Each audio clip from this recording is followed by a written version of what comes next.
Good morning. Today is the first Wednesday of Advent.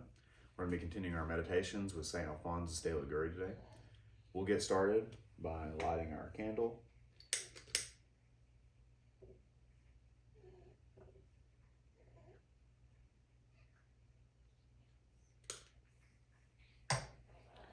And jump right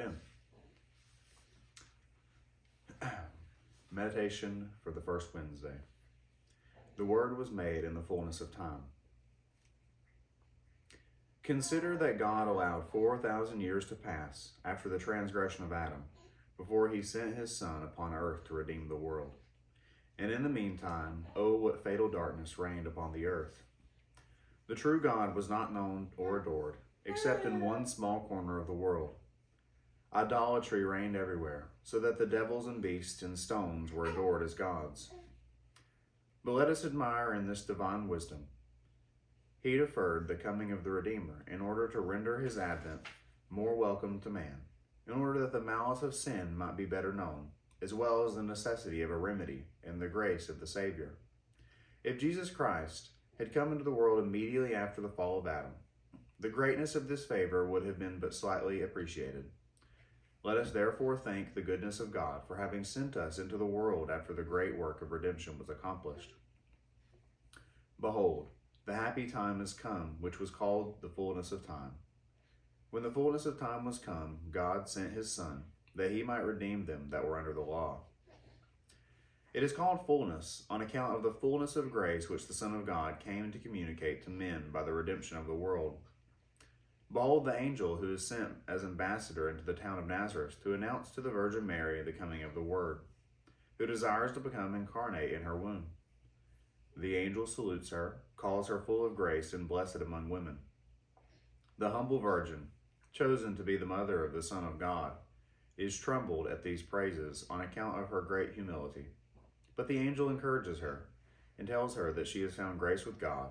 That is to say, that grace which brought peace between God and man, and the reparation of the ruin caused by sin. He then tells her that she must give her Son the name of Savior. You shall call his name Jesus. And that this her Son is the very Son of God, who is to redeem the world, and thus to reign over the hearts of men. Behold, at last Mary consents to be the mother of such a Son. Be it done unto me according to your word. And the eternal Word takes flesh and becomes man, and the Word was made flesh. Let us thank this Son, and let us also thank his mother, who in consenting to be the mother of such a Son, consented also to be the mother of our salvation, and mother also of sorrows, accepting at that time the deep abyss of sorrows that it would cost her to be the mother of a Son, who was to come into the world to suffer and die for man. Affections and prayers.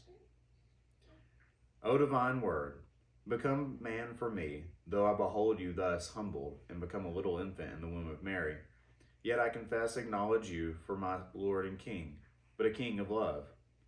My dearest Savior, since you have come down upon earth and clothed yourself with our miserable flesh in order to reign over our hearts, I beseech you come and establish your reign in my heart also, which was once, alas, ruled over by your enemies.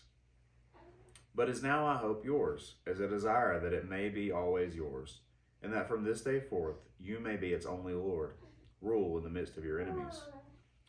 Other kings reign by the strength of arms, but you come to reign by the power of love. And therefore you do not come with regal pomp, nor clothed in purple and gold, nor adorned with scepter and crown, nor surrounded by armies of soldiers. You come into the world to be born in a stable, poor, forsaken, placed in a manger on a little straw, because thus you would begin to reign in our hearts. Ah, my infant King, how could I so often rebel against you, and live so long your enemy, deprived of your grace, when, to oblige me to love you, you have put off your divine majesty, and humbled yourself even to appearing, first as a babe in a cave, then as a servant in a shop, then as a criminal on a cross? O happy me, if now that I have been freed, as I hope, from the slavery of Satan, I allow myself forever to be governed by you and by your love. O Jesus, my King, who are so amiable and so loving to our souls, take possession, I pray you, of mine. Give it entirely to you, Accept it, that it may serve you forever, but serve you only for love. Your majesty deserves to be feared, but your goodness still more deserves to be loved. You are my king, and shall be always the only object of my love, and the only fear I shall have will be the fear of displeasing you. This is what I hope. Help me with your grace.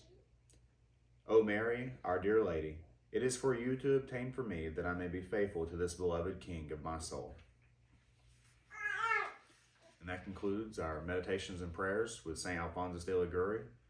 I hope you have a great continuing of your Wednesday and a great Advent.